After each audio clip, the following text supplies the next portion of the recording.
It's episode 340 to the Church Solutions podcast. My name is Phil Thompson. And I'm Steve Lacy. Steve, it's summertime officially here in Tucson, Arizona, with temperatures hitting the triple digits. It is. I have a good friend I went to high school with in Texas that just moved to Phoenix.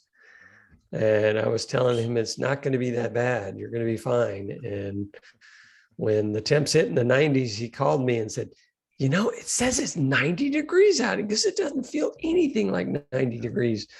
But now it's going to be 110 probably where he is, and he's going to feel it. Yeah, it's warmer in Tucson, or warmer in Phoenix than it is Tucson normally. When I was in Kansas, I thought, well, they got their summers getting the mid 90s sometimes, and even a little hotter. And I thought, I've been in Tucson all my life, pretty much all my adult life. No big deal here. But in Kansas, they had a lot more humidity. Yes, and that's so where I felt it. Ugh. Yes, that's where I grew up. Yeah. In humidity. So it does make a difference. It does. It's the big joke, but it's a dry heat.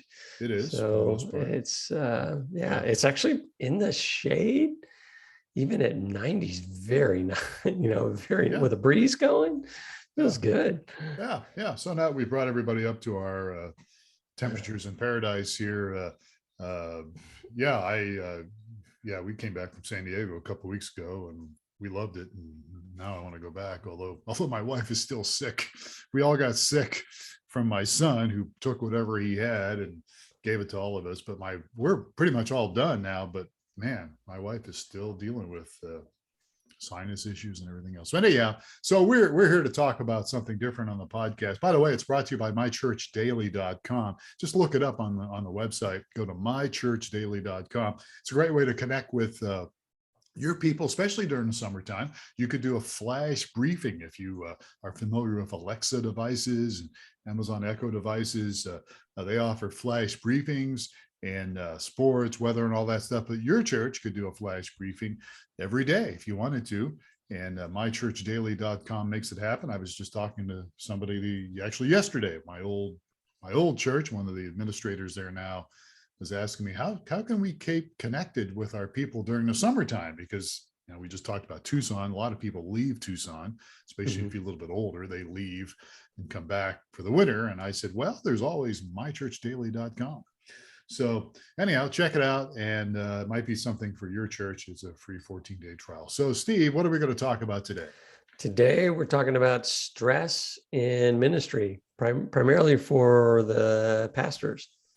Yeah, primarily for pastors, although I will tell you this, that I think that it applies not just to people in ministry, but for everybody. Plus, even if you may not be in a staff position, even volunteers can get stressed out. In fact, if you're a volunteer of your church and you're working a job and doing other things, and then you're helping out your church either in the evenings or weekends, you can feel the effects of stress. And so it's summertime here, as we've mentioned several times now, but this would be probably a good time to really maybe evaluate some things. Because for me, in my life, I spent many years in ministry, and I was stressed, but I didn't really realize it, or at least I felt like, no big deal. I'm stressed. So what? Stress is part of life.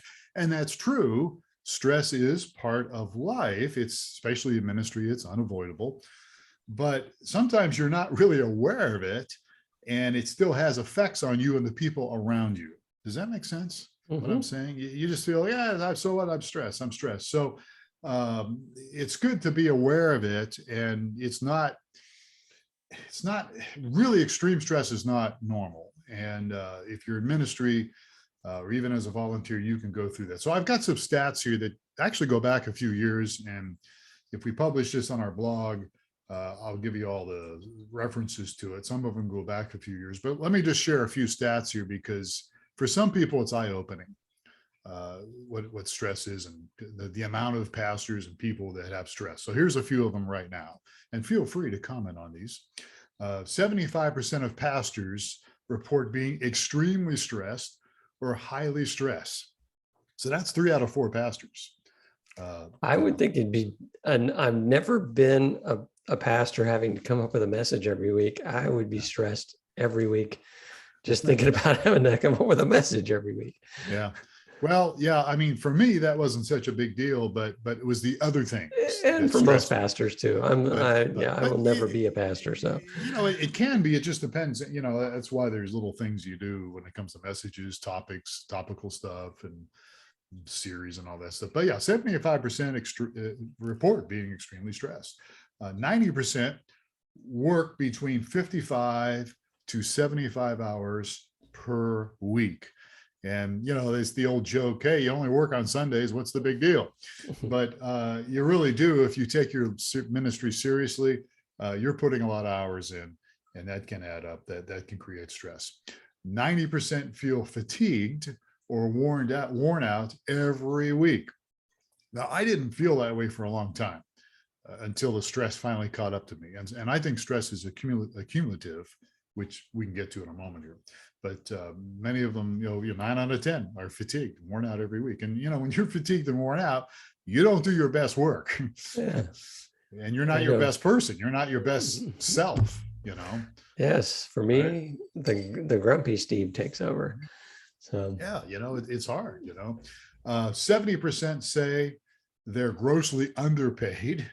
And that could be the case. And by the way, if you're a volunteer, somebody on your board or something listening to this podcast, pay attention to these stats, because your senior leaders may be, going through a lot of this stuff. So they feel like they're underpaid.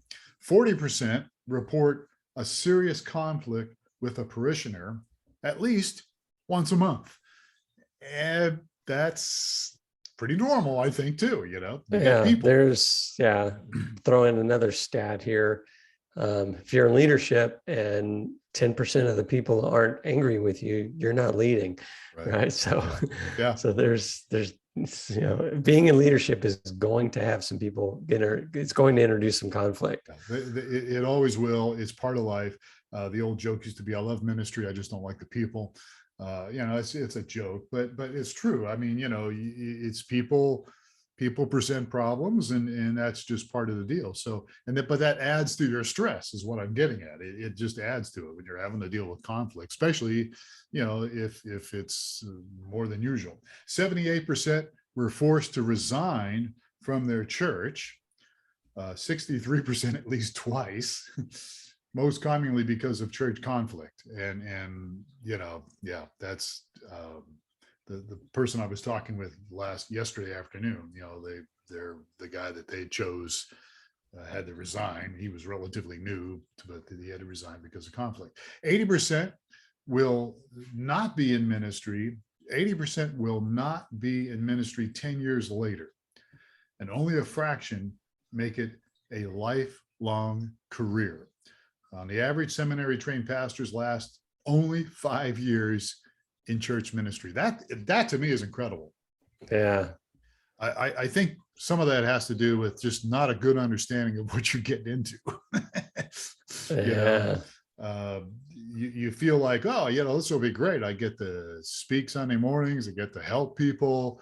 I get to see people connect with God and each other. And that's all true, but there's other factors that enter in.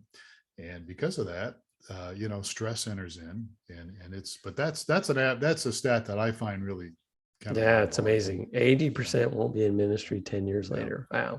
Yeah.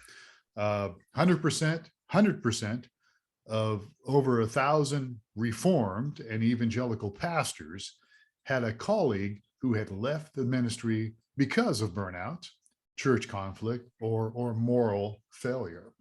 So again, somebody that's been involved in ministry that they're out, they're done. And again, stress can have an effect on your moral conduct as well. So all that stuff adds up. And then the last stat, we have lots of stats here, but I'm not going to get into them. But the last one is 91% have experienced some form of burnout in ministry. I'm one of them. And 18% say they are fried to a crisp right now. So, all these things, they add up. And so it's a struggle. So we're going to talk about 10 things here. There's lots of things you can do. We got 10 things. We got 10 things that you can do that hopefully will help. If you're a leader in ministry of some capacity, even if you're not a leader in some capacity, these things can help you and help the people around you. So that's what I was going to talk about, 10 things here. So shall we just To jump deal into it? with, or to avoid, or to Yeah, resolve things that you stress. should look at. And so I threw all those stats out just simply because you got to be aware that stress is out there. And if you were dumb like me, you just didn't realize, oh yeah, I'm stressed. So what? But people knew I was stressed. My wife knew I was stressed. My son knew I was stressed, but I was too dense to really kind of figure it out. I don't know what So that was. that ties into the first one, right? Yeah, admit that something is out of kilter in your life. That's the first one. Admit. Simply naming your problem is the first step to solving it. Now, so that involves really taking a look at your life, and are things going the way you want them to? Are you happy? Not that happiness is the key to life, anything like that, but are things moving along nicely, or is there something that just doesn't seem right? Or if you're dumb like me, ask some people that are close to you, going, hey, how am I acting? Do I seem like myself? Do I, I mean, you've got to, and that kind of ties in with the second one. That's, you have a close friend that you can deal with, but you've got to admit it, first of all. If you don't admit it, or if you don't see it, not a whole lot's going to change until everything comes off the rails. And that can be a disaster for everybody, including your church. So admit that something's out of kilter, and that's the first step to solving it. Pretty self-explanatory there. The second one is share with a close friend for support. I sure hope that if you're in ministry that you have at least a couple close friends. And I know that's not easy. I have 3 really close friends that I've known for over 40 years. And I'm really glad that I can share with them things, and I can share with them, or they can share with me, things. So you really need a close friend for support. If you're married, hopefully your spouse fits in that category. That's where I was thinking too. It must be really tough if you're not married. But even in marriages, even you're right. That may be a source of stress, right? It can be, I mean, it can be. So it's not, marriage isn't the answer. Sometimes it's the problem, but you really want to have a close friend, somebody you can trust, somebody that, has outstanding character, and somebody that hopefully you've built some relationship on. And look, if you don't have somebody like that, and I think I've got this down on my points here, down the list here, but if you don't have anybody like that at all, or even if you do, counseling would be a good choice, but we'll get to that in a minute. So that's the second one, share with a close friend. So. All right. Let's move on to number 3. Number 3. So take an honest look at your average week. So this again comes back down to really checking the timer. This comes back down to, really analyzing your life a little bit, analyzing your week. Take a good look at it. And is there any time in your life where you really have a full day of rest, where you're not involved in ministry at all? If you have got ministry going on every single day of your week, you got to do something different. Something's got to change. Delegate, or just figure out a way not to make it happen. Put it on a different time of the week or something.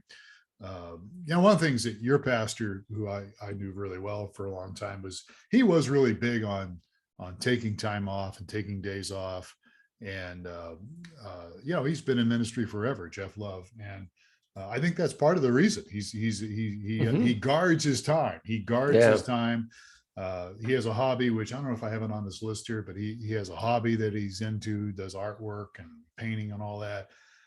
So he was always good at that. And he really pushed me, to, hey, you need to take these days off. You need to guard your time off. Right. Spend time even with your if family, relax. Yeah. If it means scheduling it on your calendar. Like, oh, let me see what I can do. Nope, Friday's all booked up. Friday's booked up. And so that means setting boundaries up. Right. People, and there's always people, we're talking about people, parishioners, people, members in your church, they want to meet with you. They want to see you, leadership team people, board people. Sorry, Charlie, we're not going to make that happen. Friday's my day off, or whatever it might be. Monday's your day off, or whatever. So he was real big on guarding your days off. And really, I think even in his case, I think we used to do Thursdays and Fridays. I don't know if they still do that at your Yes, they church, do. but so that That's was their 2 days weekend. off because That's their Saturdays, weekend. yeah, they worked on Saturdays. They had We have services services on yeah. Saturdays. Yeah. So Thursdays and Fridays were days off. And really, so, you really need to analyze what's going on in your life, and especially your workload and time off. When I resigned, I was doing this job for years as well as working different churches, helping them out just on a part-time basis. And so when I was done here with streamingchurch.tv, I would be jumping into meetings on Zoom or going places before the pandemic.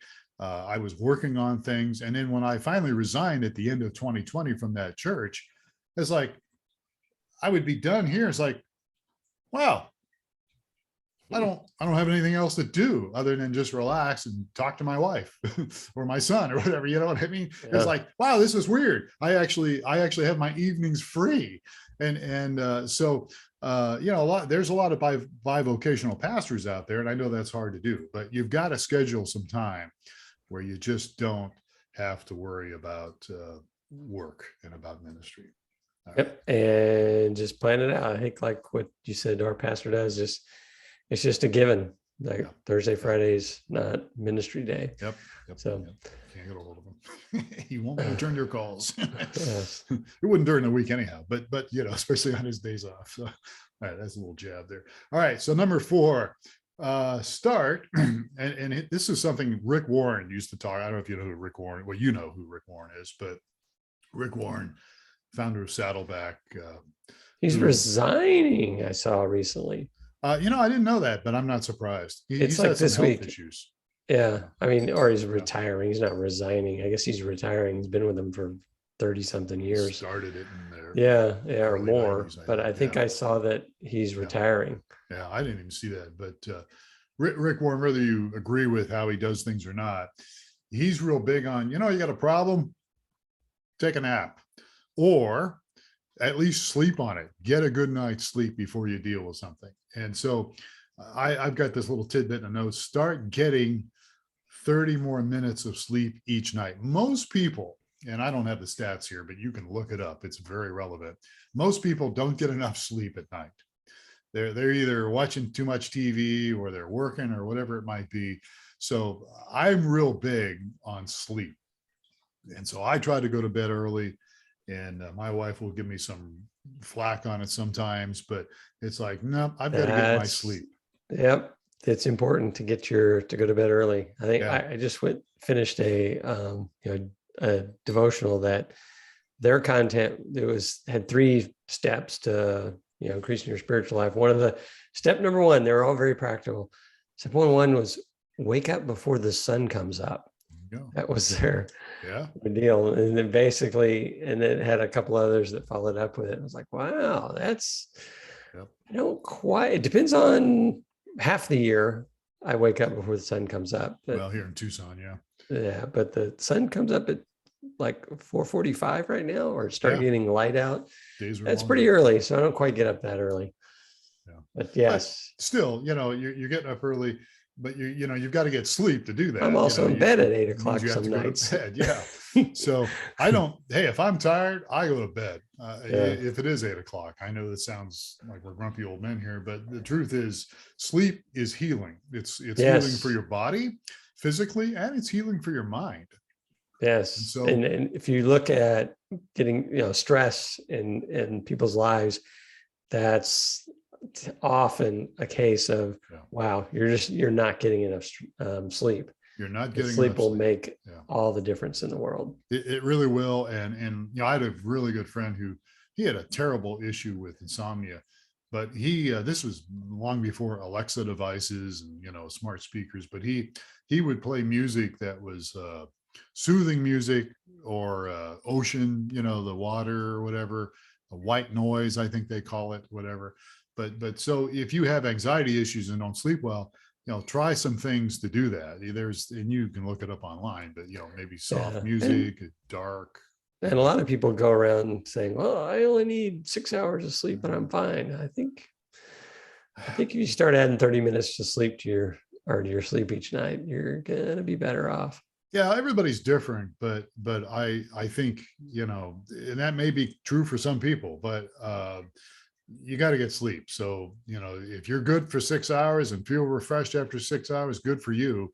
But like you were saying, I would suggest experiment a little bit. Maybe try 7 hours and see if you feel even better, Yeah, So, that's true. all right. All right, So, number 5. all right, number 5, have a life outside of ministry. Have a hobby, maybe join a club.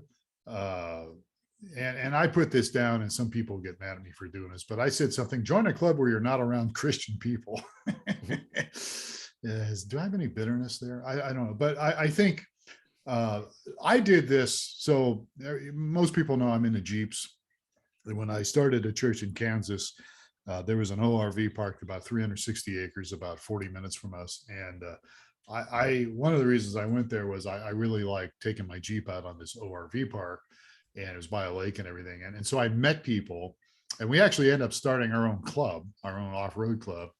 And a number of them actually started going to my church and became Christians. But I went there not to try to convert a bunch of people. I just went there because I wanted to be off-roading, and I thought, yeah, it'll be good to be with some people that, and it was awesome. I mean, the whole time I was there, almost 8 years, it was a real point of helping me deal with stress.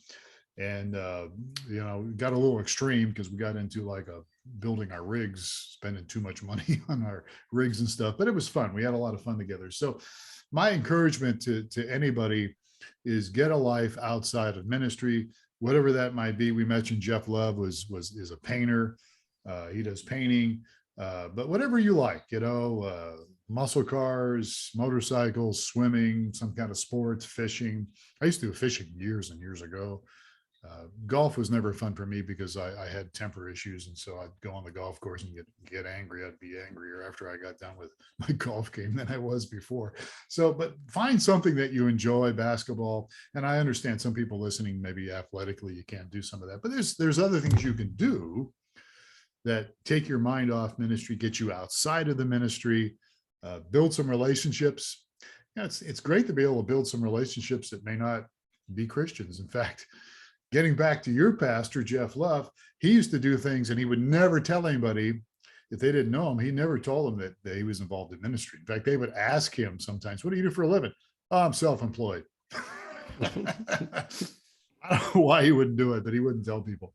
But, find something out there that helps you disconnect, and, hiking, maybe, whatever it might be, do it, and it will help with stress in your life. All right. Number 6 is related to number 3, I guess. So it's schedule time at the beginning of the year for your vacation. Yeah.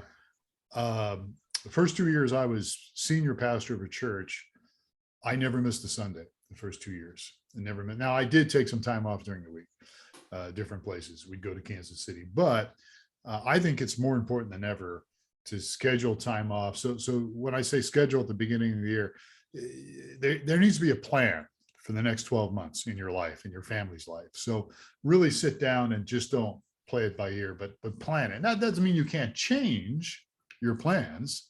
Maybe you decide you take your vacation in July and it's not going to work out, but you can change that. But I would really strongly encourage you to schedule time off, and make sure that, plus if you schedule it, you can get people to cover you in the pulpit.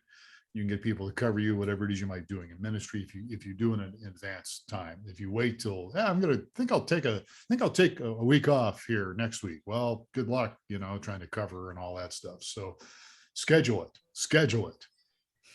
Yes. All right.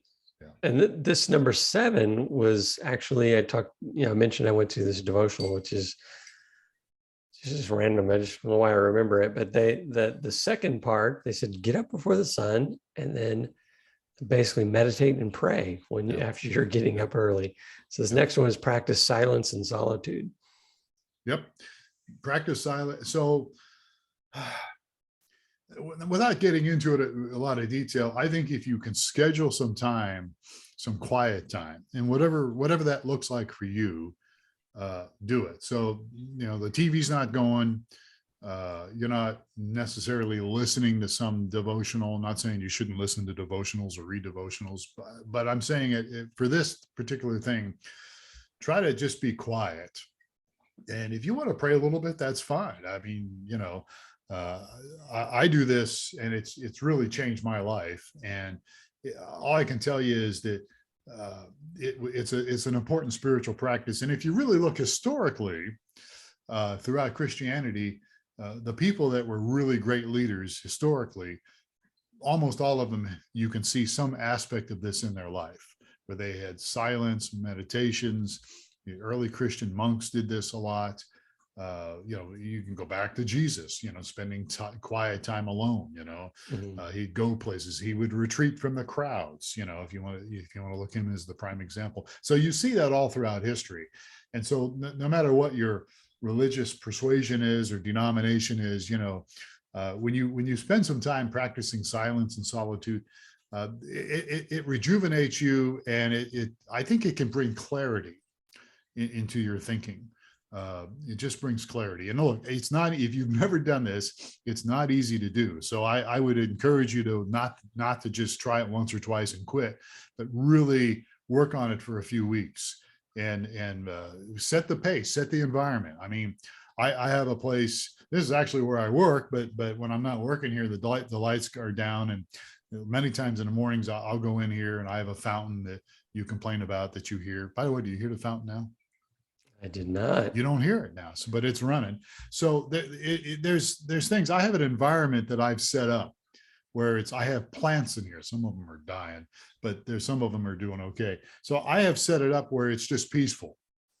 And so I know, again, we're talking to people on this podcast. If you got kids, maybe you're young, or grandkids running around, you want to be able to find some place, even if it's outside. You remember Leon Tremmel. Mm-hmm. Leon Tremmel, old friend of ours, he had in his backyard a huge boulder. I mean, I don't know how he got it in there or how long they had it, but he had a huge boulder in his backyard, and he would go behind that boulder. And this is Arizona, as we talked about earlier in the podcast about the weather being pretty nice, but he would go behind the boulder and just have his quiet time. So set something up, do it intentionally. An environment, set the environment up where it's conducive, where you're not going to get interrupted, with the phone shut off, the internet's not on, you're not looking at a computer, and practice some solitude and some silence. And I guarantee you, it will help you with your stress. All right. Number 8. Get away. Kind of goes with the vacation thing. Kind of goes with the vacation. Leave physically, maybe from your town once in a while. Don't feel guilty about it. Jesus, as we mentioned earlier, would many times leave the crowds. He didn't carry his iPhone around with him. Did he have an iPhone 3 or iPhone 4 back then? I don't remember, but he would leave the crowds. He even left his disciples, at times. And so you get away a little bit, and this is a little different from a vacation. I mean, yeah, you can do that during a vacation, but even if you can just get away. I mean, we have a place here in Tucson called Mount Lemmon, and you can drive up to Mount Lemmon about 45 minutes or so, and you're up 88,000 feet. Get away from the town a little bit, enjoy the weather, but you find a place where you can get away and leave the town. Don't feel guilty about it. And again, we're talking about some tips here to help reduce stress. Yes. All right. Number 9. So at the very beginning, I alluded to this. It's good to have a good friend that you can talk to, but it might be good to find a coach or a counselor who can help you dig out from under this, especially if you've got a long history of depression or anxiety. It's good, even if you don't have a serious issue, it's good to periodically see somebody, a coach or counselor, that can help you get your perspective right. My wife has talked a lot about her childhood was not good. There was abuse in that thing. And she's made remarkable strides over the years, but she still will occasionally see a counselor. Because it's just good to do, it's a healthy thing. It's a healthy thing to talk to somebody, especially somebody that's professional. And it would be good to do that. And it would certainly help you in your life. And then we'll we'll move on to number 10 here and then we'll be done. How's that sound? All right. Number 10, take a sabbatical. So we know somebody that's well, again, it's actually connected to your church. They do sabbaticals for their staff. How long if they work for 7 years, they get what? I think it's 7 weeks. 7 weeks off. Yeah. So 7 weeks after 7 years. Yeah. So that's one way to do it. Yeah. And it is a sabbatical. It's not a, vacation time off kind of thing. It's supposed to be a learning opportunity, and, to go and visit other churches and see how things are done in other places, and kind of more of a learning and rest and away time, a refreshing time. I know there's probably people listening to this going, well, we can't do that at our church, or we've never done it. We can't, we don't know how, whatever. And so I can just tell you that when I was pastoring, and we had actually had a church split, and we were doing okay. And actually your pastor said, hey, if you want to come back here and work with me, feel free. I used to work with them before. And I said, no, I'm not going to do that. And so for the next year I plowed away, and we were doing okay. But I started to really get burned out for a lot of reasons. I think stress is accumulative, as I was saying. So it wasn't just a church split, but it was a lot of things. And one of the people I was working with, some people that I had a relationship with, they said, well, take a sabbatical. And I said, what? How am I going to take a sabbatical? We can't do that. We can't, and I didn't take their advice. And in a lot of ways, I wish I would have. And I think they even said something about taking a year off. I'm like, whoa, but whatever it is, consider it. Yeah, is what I'm getting at. It's if you plan for it, you can do it. I don't know if I mentioned to you or not, but I have a good friend who takes a sabbatical every 5 years for a year. Yeah, you mentioned that. Yeah. Yes. Yeah. It's from a work standpoint. He just decided, and I was like, how do you take a year off of your work? He goes, I just got to plan for it. Yeah. I've got to set money aside for, 5 years so that I can take a year off. So yeah, it's doable. These guys would have helped me if I would have taken them up on it.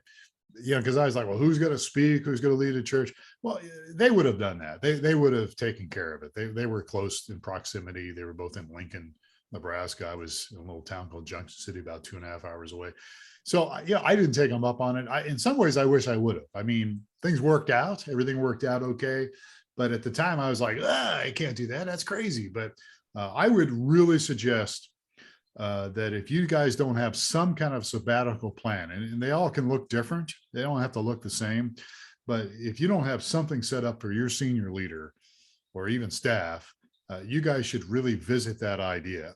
Where you take time off, you give them time off after so many years or so long of a period of time. Really pursue that, because it can really help the senior leader, and in the long run, it helps your church. Mm-hmm. Because going through pastors is hard on a church. I just met with somebody yesterday, and it's like, they're just a mess. And they made some mistakes in handling things, but so consider that, and look, if we can help you in any way here at streamingchurch.tv, we're a tech company, but there's a number of us involved in ministry. Steve, you've been on boards involved in ministry. Mike has, all of us have been. We know people, so maybe you don't want me counseling you, and that's probably a good idea that I don't, but we have people that we know that counsel. So if we can help you and your staff in any way, we are all about helping you. So just reach out to us, support@streamingchurch.tv. It can be confidential, and whatever we can do to help you or your leadership team or your church, we're more than happy to try to help any way we can. All right. Sounds great. All right. With that in mind, we're out of time. Hey, if you like this podcast, the Church Solutions Podcast, be sure and share it with somebody. We talk about a lot of things, not just all tech stuff, as today is evident of that. But if we can help your church, share it with somebody, like it, give us a good review, wherever you get your podcast. We'd love to hear from you. Give us share some thoughts on it. And that would be wonderful. It's the Church Solutions Podcast. Look it up, subscribe to it, and you'll never miss a podcast ever. All There you right. go. Doing it for a long time. All right, Steve, thank you very much for your input on this. It's great to be here. All right. And most of all, of course, thank you, folks, for listening to the Church Solutions Podcast. I'm Phil Thompson. We'll talk to you again next time. Take care.